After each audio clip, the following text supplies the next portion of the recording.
Ranthambore tiger reserve में एक बार फिर से बाघों की दिलचस्प गतिविधि चर्चा का विषय बन गई है। युवा नर बाघ T2407 अपनी पसंदीदा बाघिन T2510 की तलाश में कई किलोमीटर का सफर तय कर दोबारा अपने पुराने इलाके में पहुंच गया है।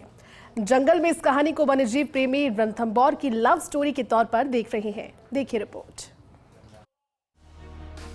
वन विभाग के अनुसार 9 मार्च को बाघ T2407 को मानव बस्तियों के पास पहुंचने के कारण ट्रैंक्विलाइज कर खंडार क्षेत्र में शिफ्ट किया गया था। कुछ दिन तक इसकी गतिविधियां वहीं देखी गईं, लेकिन अब यह बाघ फिर अपने पुराने इलाके की ओर लौट आया है। हाल ही में इसे रायपुर की बावड़ी से मिर्जा घाटी की ओर जाते हुए देखा गया और अब इसके अमरेश्वर क्षेत्र की दिशा में बढ़ने की जानकारी मिली है। वन्यजीव विशेषज्ञों का मानना है कि T2407 संभवतः बाघिन T2510 की तलाश में वापस लौटा है। दोनों को पहले भी कई बार साथ देखा जा चुका है और इनके बीच मेटिंग भी दर्ज की जा चुकी है।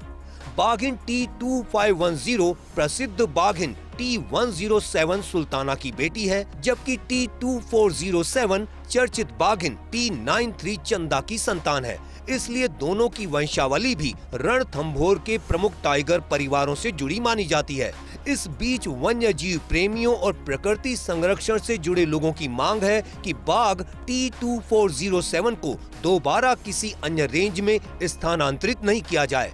टाइगर नंबर T2407, इस टाइगर की हम चर्चा कर रहे हैं। ये टाइगर लापुर में जन्म हुआ था इसका 2022 में और इसने रणथंभौर के ROPT रेंज जो कि खेमचा कुंड के एरिया में 13 जनवरी 2026 को पहली बार नजर आया था। उसके बाद इसने मिर्जा घाटी, झूमर बावड़ी, अमरेश्वर को अपना एरिया बनाया।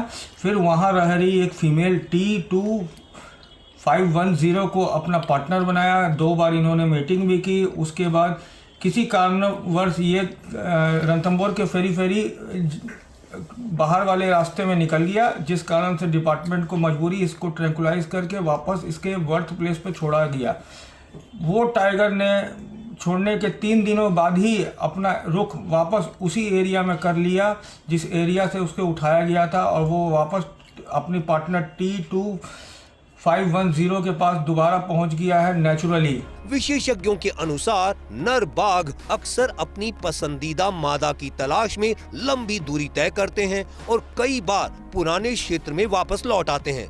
फिलहाल वन विभाग की टीमें बाघ T2407 की गतिविधियों पर लगातार नजर रख रही है। वहीं इस घटनाक्रम ने सफारी गाइड, वन्यजीव फोटोग्राफरों और पर्यटकों के बीच भी उत्सुकता बढ़ा दी है। Nirmal Tiwari, first India news, Jaipur.